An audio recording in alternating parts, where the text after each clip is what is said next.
Hello, Assalamu alaikum students. Welcome once again in our physics class, and I hope you all are good and fine. Now we are going to start this class with the topic of distributive law of dot product. As you know, guys, in previous class we have discussed and we have solved we have proved the first law of dot product, which is commutative law. All right. तो commutative law हमने last class में है prove कर दी थी कि भाई commutative law जो है वो एप्लीकेबल है डॉट प्रोडक्ट पे, ठीक है। और उससे रिलेटेड हमने एक न्यूमेरिकल एक प्रॉब्लम बुक की 2.16 सॉल्व की थी, ठीक है।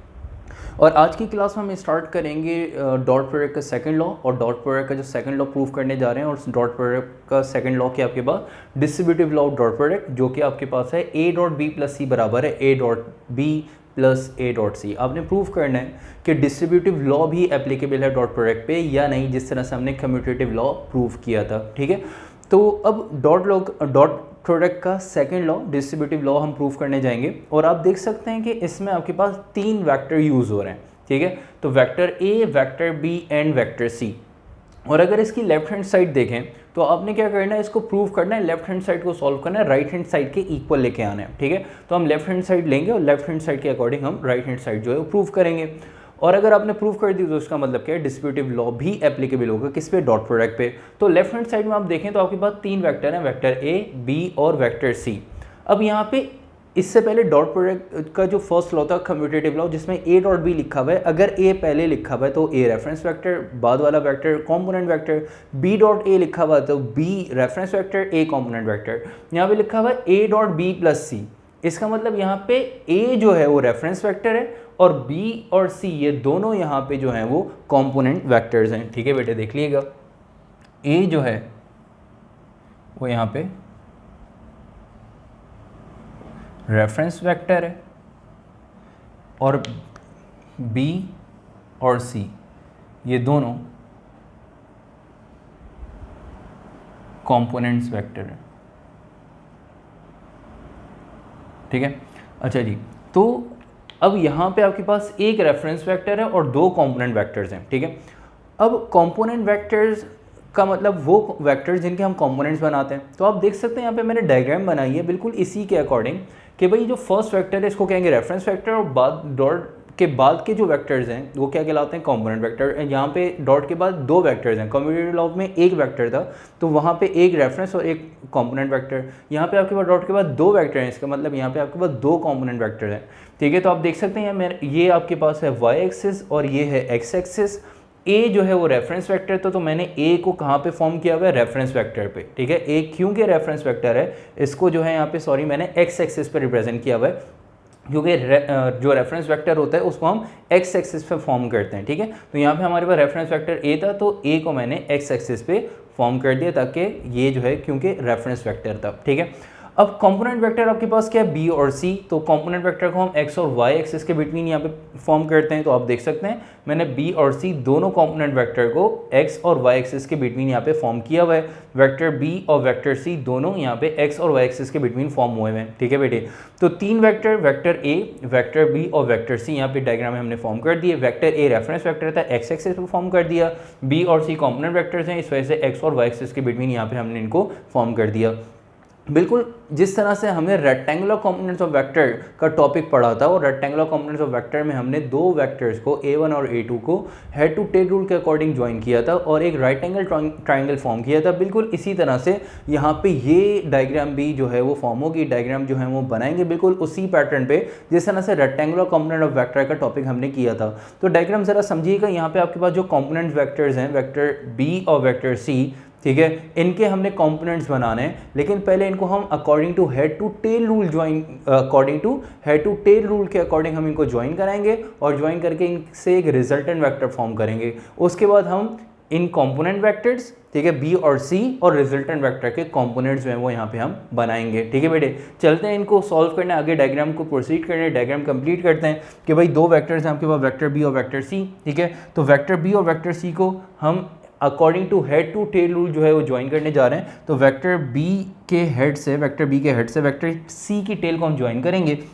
तो वेक्टर सी को as a free vector C यहाँ पे फॉर्म हुआ है एज अ फ्री वेक्टर, बस ऐसे मूव कराएंगे कि इसकी डायरेक्शन चेंज ना हो। तो वेक्टर सी को as a free vector move कराते हुए आगे लेके आएंगे और वेक्टर सी की टेल को वेक्टर बी के हेड से हम यहाँ पे क्या कर देंगे, ज्वाइन कर देंगे। अब देखिएगा वेक्टर सी को as a free vector move कराते ऊपर लेके जा रहे हैं और वेक्टर बी के हेड से वेक्टर सी की टेल को हम यहाँ पे क्या कर देंगे, ज्वाइन कर देंगे। ठीक है,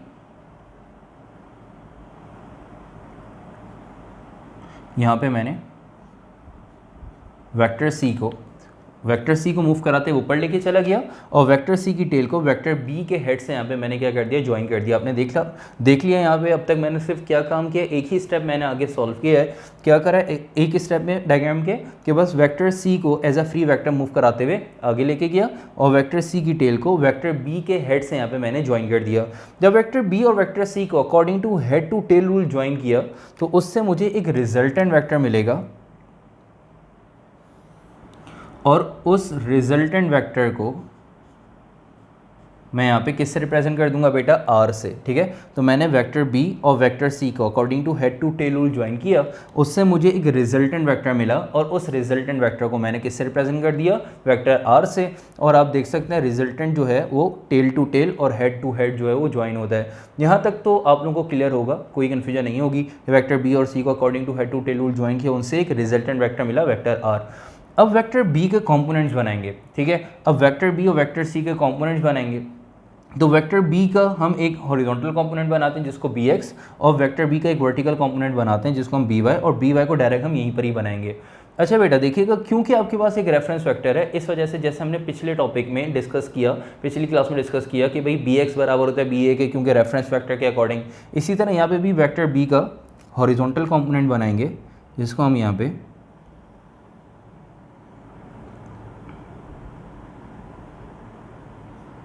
ठीक है, वेक्टर बी का मैंने एक हॉरिजॉन्टल कंपोनेंट बनाया जिसको यहाँ पे मैं बी एक्स या बी ए से रिप्रेजेंट करूँगा। बी एक्स से हम इसको रिप्रेजेंट करते हैं, बी एक्स के बजाय हम इसको बी ए भी कह सकते हैं क्योंकि ये रेफरेंस वेक्टर के जो है कि रेफरेंस वेक्टर की डायरेक्शन में। ठीक है, अब वेक्टर बी का आपने एक हॉरिजॉन्टल कंपोनेंट बना लिया, अब वेक्टर बी का एक वर्टिकल कंपोनेंट बनाएंगे। वैसे तो वर्टिकल कंपोनेंट यहाँ पे बनता है बी वाई, मैंने डायरेक्ट फिर उसको यहाँ पे as a free vector move कराते हुए आगे लेके आए, मैंने डायरेक्ट ही यहाँ पे वर्टिकल कंपोनेंट वेक्टर बी का वर्टिकल कंपोनेंट यहाँ पे फॉर्म कर दिया, और वेक्टर बी का जो वर्टिकल कंपोनेंट होगा वो क्या होगा बेटा, बी वाई। तो वेक्टर बी का एक हॉरिजॉन्टल कंपोनेंट बनाया बी एक्स जिसको हम बी ए भी कहते हैं क्योंकि रेफरेंस वेक्टर एक ही डायरेक्शन में, और वेक्टर बी का एक वर्टिकल कंपोनेंट बनाया बी वाई। वर्टिकल कंपोनेंट यहाँ पे बनाया वाई एक्सिस से, फिर उसको as a free vector move कराते हुए आगे लेके जाएं, मैंने डायरेक्ट ही वेक्टर बी का जो वर्टिकल कंपोनेंट है वो यहाँ पे फॉर्म कर दिया बी वाई। बिल्कुल इसी तरह से वेक्टर सी के कंपोनेंट्स बनाएंगे। तो वेक्टर सी का with respect to X axis जो कंपोनेंट बनेगा, आप देख सकते हैं वेक्टर सी का with respect to X axis जो हम कंपोनेंट बना रहे हैं वो आपके पास बन जाएगा सी ए, सी एक्स भी कह सकते हैं, और क्योंकि रेफरेंस वेक्टर की डायरेक्शन में इस वजह से मैंने इसको क्या नाम दे दिया, यहाँ पे सी ए का नाम दे दिया। ठीक है, और इसी तरह से वेक्टर सी का जो है वो वर्टिकल कंपोनेंट यहाँ पे हम फॉर्म करेंगे, और वेक्टर सी का हमने वर्टिकल कंपोनेंट फॉर्म किया, और वर्टिकल कंपोनेंट इसका क्या कहलाएगा बेटा, सी वाई। इसको थोड़ा सा बढ़ा देते हैं ताकि राइट एंगल ट्राइंगल जो है वो सही से फॉर्म हो जाए।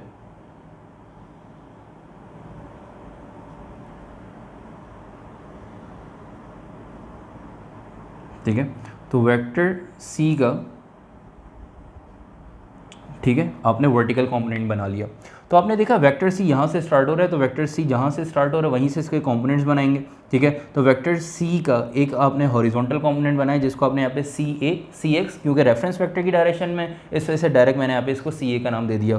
बी का जो कंपोनेंट बनाया था बी एक्स, इसको मैं डायरेक्ट भी बी ए कह सकता था क्योंकि आप पिछले टॉपिक में पढ़ के आ चुके हैं। ठीक है, तो वेक्टर सी का जो हॉरिजॉन्टल कंपोनेंट बनाया जिसको आपने सी ए का नाम दिया क्योंकि ये रेफरेंस वेक्टर की डायरेक्शन में, और वेक्टर सी का एक वर्टिकल कंपोनेंट बनाया जिसको आपने यहाँ पे सी वाई से रिप्रेजेंट कर दिया। ठीक है, अब क्योंकि राइट एंगल ट्रायंगल कंप्लीट करना है इस वजह से यहाँ पे हम बी वाई को as a free vector move कराते हुए आगे लेके जाएंगे। बी वाई को as a free vector move कराते हुए आगे लेके गए। ठीक है, और ये वेक्टर सी ए को as a free vector move कराते हुए नीचे लेके आएंगे। सी ए को as a free vector move कराते हुए नीचे लेके आ गए। ठीक है, तो आपके पास जैसे ही सी ए मूव कराते हुए नीचे लेके आए और बी वाई को as a free vector move कराते हुए आगे लेके गए, तो आपके पास एक कंप्लीट राइट एंगल ट्रायंगल यहाँ पे फॉर्म हो गया। सही है, ये देखें ये आपके पास आ रहा था रिजल्टेंट। ठीक है, रिजल्टेंट का अगर हम हॉरिजॉन्टल कंपोनेंट बनाएं तो रिजल्टेंट का हॉरिजॉन्टल कंपोनेंट क्या बनेगा, आर ए, आर एक्स बनेगा क्योंकि रेफरेंस वेक्टर की डायरेक्शन में, इस वजह से डायरेक्ट इसको मैंने आर ए का नाम दे दिया। रिजल्टेंट का वर्टिकल कंपोनेंट बना है, तो रिजल्टेंट का वर्टिकल कंपोनेंट क्या बनेगा बेटा, आर वाई। ठीक है, तो रिजल्टेंट का एक आपने बनाया हॉरिजॉन्टल कंपोनेंट जिसको हम आर एक्स या आर ए भी कह सकते हैं क्योंकि रेफरेंस वेक्टर की डायरेक्शन में, और रिजल्टेंट का एक वर्टिकल कंपोनेंट जिसको हम आर वाई से रिप्रेजेंट करते हैं। ठीक है, तो यहाँ तक आके आप लोगों को डायग्राम दोबारा समझ में आ गई होगी। ठीक है, तो आप देख सकते हैं कि भाई आपके पास एक वेक्टर बी था और एक वेक्टर सी को as a free vector move कराते हुए आगे लेके गए। वेक्टर बी और वेक्टर सी को जब हेड टू टेल रूल के अकॉर्डिंग ज्वाइन किया तो उससे एक रिजल्टेंट वेक्टर मिला। ठीक है, और फिर वेक्टर बी के अपने component with respect to X axis component बनाया बी एक्स, जिसको हम बी ए भी कहते हैं। फिर वेक्टर बी का जो है वो वर्टिकल कंपोनेंट बनाया बी वाई। इसी तरह वेक्टर सी का हॉरिजॉन्टल कंपोनेंट बनाया सी ए, जिसको सी एक्स भी कहते हैं। ठीक है, और इसी तरह वेक्टर सी का वर्टिकल कंपोनेंट सी वाई। फिर राइट एंगल ट्रायंगल कंप्लीट करना था तो सी ए को as a free vector move कराते हुए नीचे लेके आ गए, बी वाई को as a free vector move कराते हुए आगे लेके चले गए, एक राइट एंगल ट्रायंगल फॉर्म हो गया। और रिजल्टेंट के दो आपने कंपोनेंट बनाए with respect to X axis R X, जिसको हम आर ए भी कहते हैं, और रिजल्टेंट का with respect to Y axis, जिसको हम आर वाई कहते हैं। ठीक है, अब देखिएगा यहाँ पे हम रेफरेंस वेक्टर यहाँ पे हम जो कंपोनेंट्स बनाए हैं, कंपोनेंट वेक्टर के जो हमने कंपोनेंट्स यहाँ पे फॉर्म किए हैं, रिजल्टेंट के जो कंपोनेंट फॉर्म किए हैं। ठीक है, आपको पता है उसमें से हम कौन से कंपोनेंट्स लेते हैं। ठीक है, इफेक्टिव कंपोनेंट लेंगे। इफेक्टिव कंपोनेंट्स कौन से कंपोनेंट्स होते हैं, जो कि रेफरेंस वेक्टर की डायरेक्शन में, जैसे वेक्टर बी का इफेक्टिव कंपोनेंट बी ए है। ठीक है, बी एक्स या बी ए। इसी तरह वेक्टर सी का इफेक्टिव कंपोनेंट सी है क्योंकि दोनों रेफरेंस वेक्टर की डायरेक्शन में। इसी तरह रिजल्टेंट के दो कंपोनेंट हैं, लेकिन कौन सा इफेक्टिव कंपोनेंट है, आर ए, आर एक्स मतलब आर ए। ठीक है, क्योंकि ये रेफरेंस वेक्टर की डायरेक्शन में। तो इसी वजह से यहाँ पे हम जो रिलेशन ड्राइव करेंगे वो हम इफेक्टिव कंपोनेंट्स को लेके, कंपोनेंट वेक्टर के इफेक्टिव कंपोनेंट्स को लेके हम यहाँ रिलेशन ड्राइव करेंगे। ठीक है, देखिएगा डायग्राम के अकॉर्डिंग अगर आप देखें ये वेक्टर बी और वेक्टर सी, इन दोनों को ऐड करा के रिजल्टेंट वेक्टर अगर आपने फॉर्म किया है। ठीक है, देखिएगा तो रिजल्टेंट वेक्टर कैसे फॉर्म हुआ है बेटा, वेक्टर बी और वेक्टर सी, इनको ऐड करा के आपने रिजल्टेंट वेक्टर फॉर्म किया। तो आप देख सकते हैं रिजल्टेंट का जो इफेक्टिव कंपोनेंट है आर ए, रिजल्टेंट वेक्टर का जो इफेक्टिव कंपोनेंट है आर ए, ये किसके बराबर है बेटा, देखें बी ए प्लस सी ए। ठीक है, बी ए प्लस सी ए, इन दोनों को ऐड करेंगे तो किसके बराबर आ जाएगा, आर ए के, या बी एक्स प्लस इसको कह सकते हैं सी एक्स, बी एक्स प्लस सी एक्स किसके बराबर आ जाएगा, आर एक्स के, या बी ए प्लस सी ए किसके बराबर आ जाएगा, आर ए। रिजल्टेंट बी और सी, दो वेक्टर, वेक्टर बी और वेक्टर सी को ऐड करा के रिजल्टेंट वेक्टर फॉर्म हुआ। तो इन वेक्टर बी का इफेक्टिव कंपोनेंट बी ए, वेक्टर सी का इफेक्टिव कंपोनेंट सी ए, तो बी ए और सी ए इन दोनों को आपने ऐड कराया, बी ए और सी ए इन दोनों को ऐड कराया, तो रिजल्टेंट का आपके पास इफेक्टिव कंपोनेंट हॉरिजॉन्टल कंपोनेंट आ गया आर ए। ठीक है, तो आप देख सकते हैं कि भाई अगर आर बराबर है बी प्लस सी ए के, बिल्कुल इसी तरह से रिजल्टेंट का जो इफेक्टिव कंपोनेंट है आर ए, ये किसके बराबर है बेटा, बी ए प्लस सी ए। ठीक है, यहाँ तक कोई कन्फ्यूजन आप लोगों को कि आपने देखा कि भाई b प्लस सी, दो वेक्टर्स को ऐड किया तो रिजल्टेंट फॉर्म हो रहा है। इसी तरह इन दोनों वेक्टर्स के जो इफेक्टिव कंपोनेंट हैं उनको हम ऐड करें, बी ए और सी ए, इन दोनों को हम ऐड कराएं तो उससे आपके पास रिजल्टेंट का इफेक्टिव कंपोनेंट आर ए यहाँ पे फॉर्म हो रहा है। ठीक है, यहाँ तक आके डायग्राम आप लोगों की कंप्लीट हो गई। डायग्राम के बाद अब हम चलते हैं एक्सप्लेनेशन की तरफ।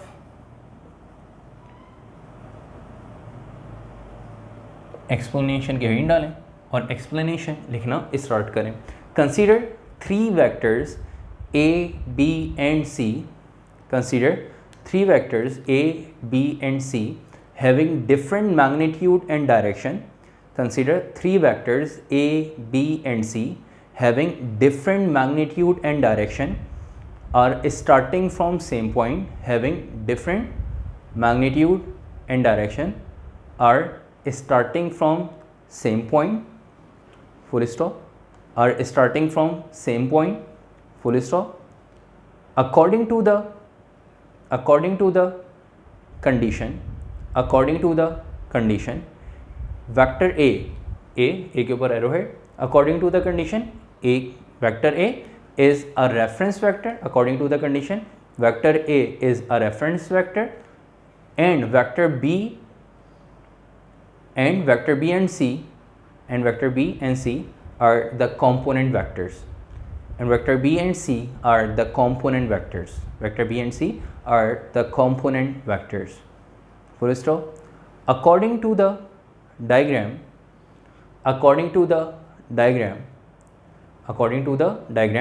vector B के ऊपर एरो है, vector B and vector C के ऊपर एरो है.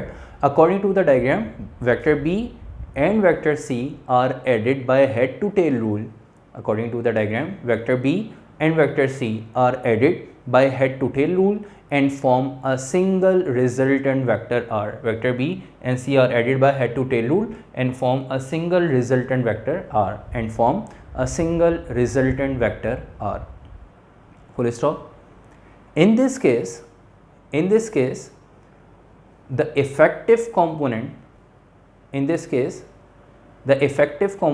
of R, in this case the effective component of R के ऊपर arrowhead, in this case the effective component of R is RA, in this case the effective component of R is RA, the effective component of R is RA के ऊपर arrowhead, because the direction of RA is similar to the direction of reference vector A,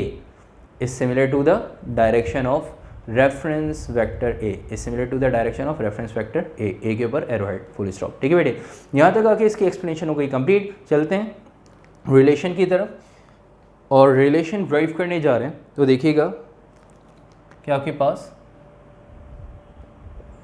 A dot, यहाँ पे हम पहले reference दे देते हैं.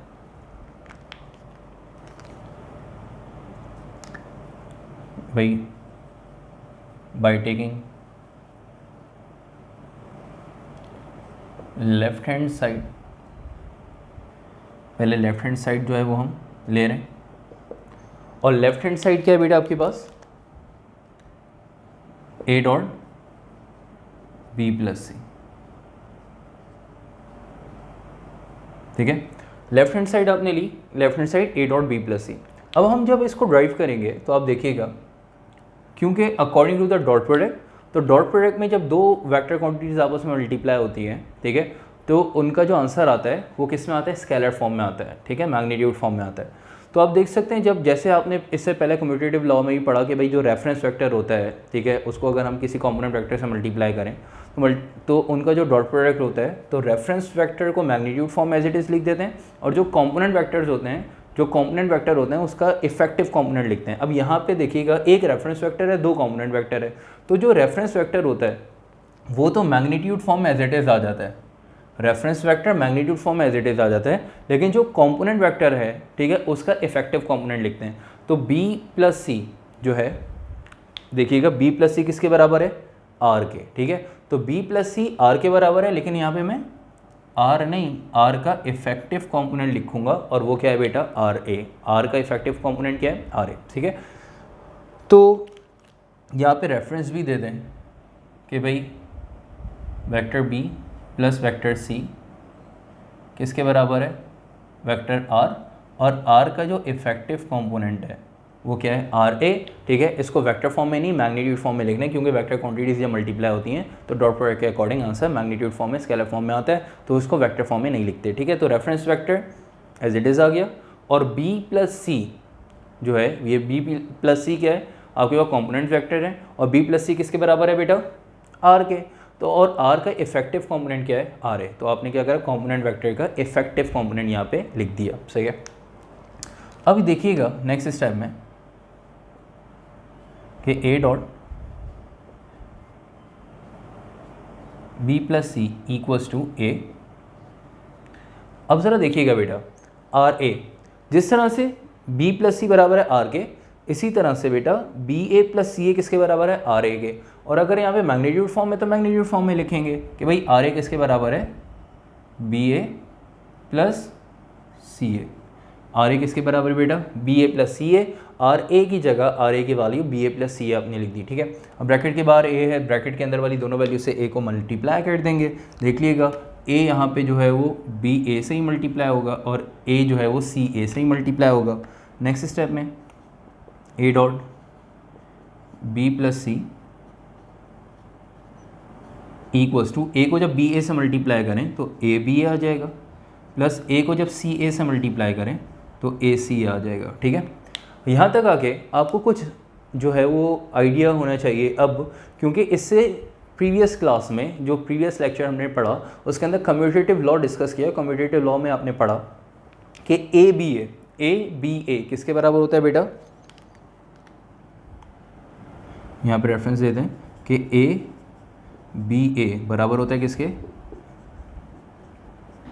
ए dot B के। ठीक है, ए बी ए किसके बराबर होता है, ए डॉट बी के। ठीक है, अगर आपको आइडिया नहीं है तो प्रीवियस लेक्चर में देख सकते हैं हम कि भाई ए बी ए किसके बराबर है, ए डॉट बी।